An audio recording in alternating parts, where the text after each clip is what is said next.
पहला में है सूरदास का जन्म किस वर्ष माना जाता है। तो सूरदास का जन्म किस वर्ष माना जाता है। तो देखिए, ऑप्शन ए में है 1468 ईस्वी, ऑप्शन बी में है 1458 ईस्वी, ऑप्शन सी में है 1478 ईस्वी और ऑप्शन डी में है 1488 ईस्वी। तो देखिए, सूरदास का जन्म माना जाता है 1478 ईस्वी, तो ऑप्शन सी जो है करेक्ट होगा।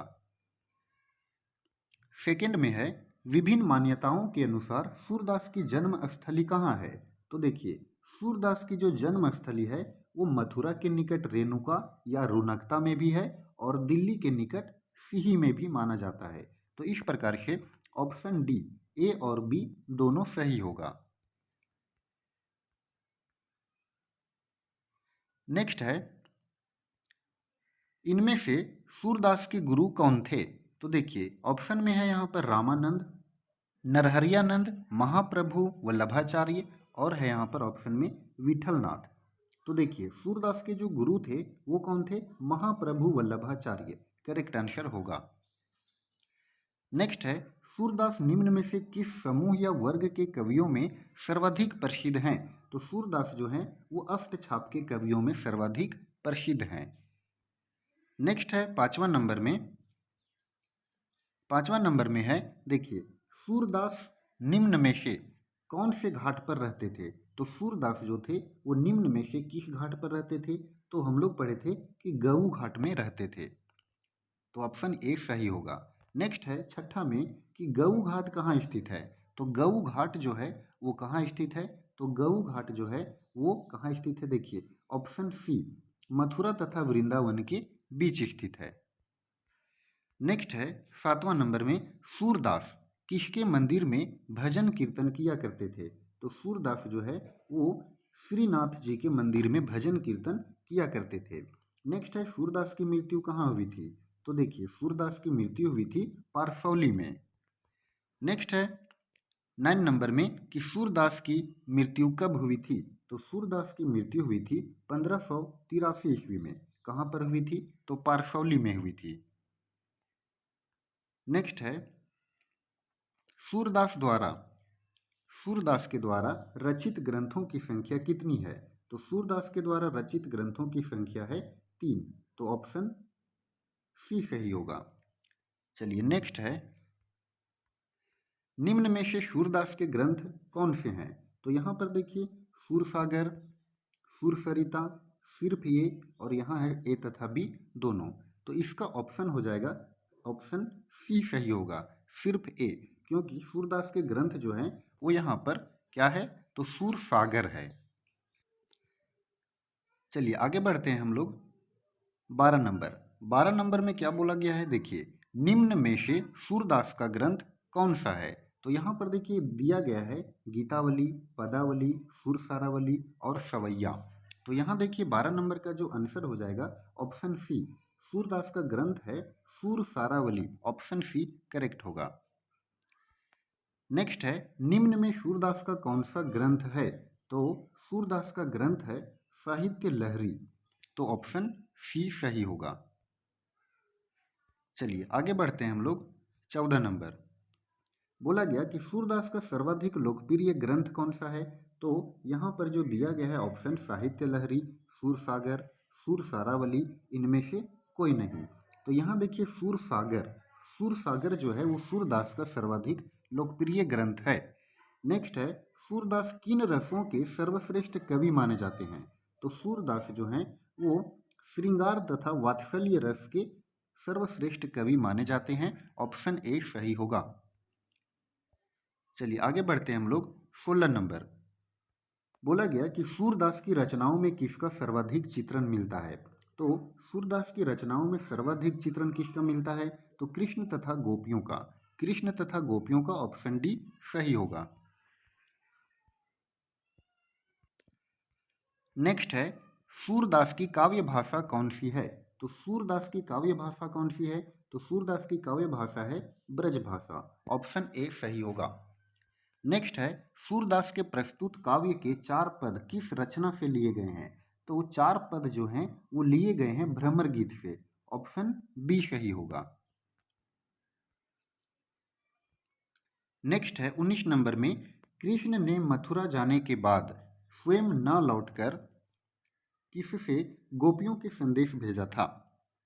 तो ऑप्शन है, ए में है उद्धव से, बलराम से, हारिल से, इनमें से कोई नहीं। तो इसका जो ऑप्शन होगा वो 19 का ए हो जाएगा आंसर, यानी कि कृष्ण ने मथुरा जाने के बाद स्वयं न लौटकर उद्धव से गोपियों का संदेश भेजा था। नेक्स्ट है 20 नंबर में, उद्धव ने निम्न में से कैसा उपदेश देकर गोपियों की विरह वेदना को शांत करने का प्रयास किया? तो ऑप्शन 20 का देखिए डी नंबर ऑप्शन सही होगा। निर्गुण ब्रह्म एवं योग का संदेश देकर गोपियों की विरह वेदना को शांत करने का प्रयास किया था। नेक्स्ट है 21 नंबर में, गोपियां ज्ञान मार्ग की बजाय किस मार्ग को पसंद करती थी? तो गोपियां जो थी वो प्रेम मार्ग को पसंद करती थी। ऑप्शन सी सही होगा। नेक्स्ट है, भ्रमर गीत का प्रारंभ किसके आने के बाद होता है? तो भ्रमर गीत का प्रारंभ होता है किसके आने के बाद? तो भंवरा के आ जाने के बाद। ऑप्शन ए सही होगा।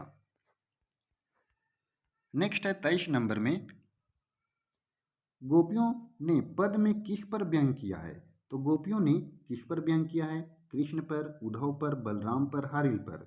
तो इसका ऑप्शन हो जाएगा उद्धव, बी। गोपियों ने इस पद में किस पर व्यंग किया है? तो उद्धव पर व्यंग किया है। ऑप्शन बी सही होगा। नेक्स्ट है 24 नंबर में, प्रथम पद में गोपियों ने उद्धव की तुलना किससे की है? तो प्रथम पद में गोपियों ने उद्धव की तुलना की है, किससे तुलना की है? तो ये की है ऑप्शन सी, कमल के पत्ते से। नेक्स्ट है 25 नंबर में, गोपियों ने स्वयं का कृष्ण के प्रति आकर्षण को किसकी भांति बताया है? तो किसकी भांति बताया है? ऑप्शन ए सही होगा, गुड़ तथा चींटी की भांति। नेक्स्ट है 26 नंबर में, 26 नंबर में है, गोपियां अपना संदेश उद्धव को न देकर किसे देना चाहती हैं? तो गोपियां अपना संदेश उद्धव को न देकर के किसको देना चाहती हैं? तो श्री कृष्ण को देना चाहती है। ऑप्शन बी सही होगा। नेक्स्ट है, गोपियां किसके विरह में डूबी हुई हैं? तो श्री कृष्ण के, उद्धव के, राधा के, श्री राम के, किसके विरह में डूबी हुई हैं? तो ऑप्शन ए सही होगा, श्री कृष्ण के विरह में डूबी हुई हैं। चलिए आगे बढ़ते हैं हम लोग। 28 नंबर, 28वां क्वेश्चन है, गोपियों ने श्री कृष्ण को किसके समान बताया है? तो गोपियों ने श्री कृष्ण को किसके समान बताया है? आम की लकड़ी, हारिल की लकड़ी, चंदन की लकड़ी, इनमें से कोई नहीं। तो इसका ऑप्शन हो जाएगा ऑप्शन बी, हारिल की लकड़ी, यानी कि गोपियों ने श्री कृष्ण को हारिल की लकड़ी के समान बताया है। 29 में है, श्री कृष्ण तीसरे पद के अनुसार किसके पुत्र हैं? तो श्री कृष्ण जो हैं वो तीसरे पद के अनुसार किसके पुत्र हैं? तो वो पुत्र हैं नंद बाबा के। ऑप्शन सी सही हो जाएगा। नेक्स्ट है 30 नंबर, गोपियों को उद्धव का संदेश कैसा प्रतीत होता है? तो गोपियों को उद्धव का संदेश कैसा प्रतीत होता है? तो ऑप्शन बी सही होगा, कड़वी ककड़ी के समान प्रतीत होता है। नेक्स्ट है 31 में, 31 में बोला गया, अंतिम पद में गोपियों ने उद्धव के माध्यम से श्री कृष्ण को किस धर्म के पालन करने का संदेश भेजा है? ऑप्शन ए में है राजधर्म का, बी में है पत्नी धर्म का, सी में है न्याय धर्म का, और डी में है प्रेम धर्म का। तो इसका आंसर हो जाएगा ऑप्शन ए, राजधर्म का। तो अंतिम पद में गोपियों ने उद्धव के माध्यम से श्री कृष्ण को राजधर्म का संदेश को पालन करने का संदेश भेजा है। चलिए नेक्स्ट है 32 में, 32 में बोला गया, उद्धव तुम हो अति बड़भागी किस कवि की पंक्ति है? तो ये किस कवि की पंक्ति है? तो ये पंक्ति है सूरदास की। तो ये ऑप्शन बी सही हो जाएगा। 33 में है, मन की मन ही मांझर ही किस कवि की पंक्ति है? तो मन की मन ही मांझर ही किसकी पंक्ति है? तो ये भी है सूरदास की। ऑप्शन डी सही हो जाएगा। नेक्स्ट है 34 नंबर में, हमारे हरि हारिल की लकड़ी मन क्रम वचन नंद नंदन उर यह दृढ़ करी पकड़ी, यह किस कवि की पंक्ति है? तो ये जो पंक्ति है वो है ऑप्शन सी, कबीरदास की पंक्ति है। नेक्स्ट है और लास्ट क्वेश्चन है 35 में, हरी हैं राजनीति पढ़ी आए, समुची समुझी बात कहत मधुकर के, समाचार सब पाए। यह किस कवि की पंक्ति है? तो ये जो पंक्ति है वो ऑप्शन बी यानी कि सूरदास की पंक्ति है। तो फ्रेंड्स आई होप कि आपको ये पूरा का पूरा जो प्रश्न था वो अच्छे से समझ में आ गया होगा। तो अगर आपको ये वीडियो पसंद आया हो तो आप इस वीडियो को लाइक करें और चैनल पर नए हो तो चैनल को सब्सक्राइब जरूर करें। धन्यवाद।